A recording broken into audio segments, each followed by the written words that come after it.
হাই বন্ধু বান্ধৱীসকল, কালি আমাৰ সকাম এখন হৈ গৈছিল। মানে ঘৰখনৰ ভালৰ কাৰণে সকাম এখন পতা হয় প্ৰত্যেক বছৰে, আৰু আমাৰ শাস্ত্ৰ গোৱা হয় সকামত।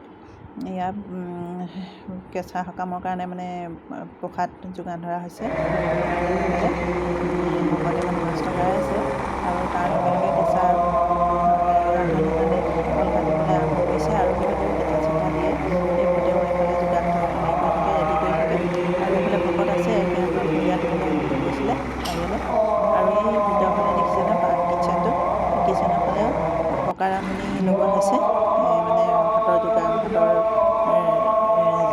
কৰিবৰ কাৰণে। সেইফালে লাগি আছে, এইফালেও লাগি আছে, আৰু শাস্ত্ৰ কেইজনে গাই আছে। খুব গৰম পৰিছেতো, সেইকাৰণে মানে চিলিং ফেনো চলাব নোৱাৰে, মানে টেবুল ফেন লগাই দিছে, ষ্টেণ্ড ফেন। চিলিং ফেন চলালে চাকি তাকি জ্বলি নুমাই যাবতো।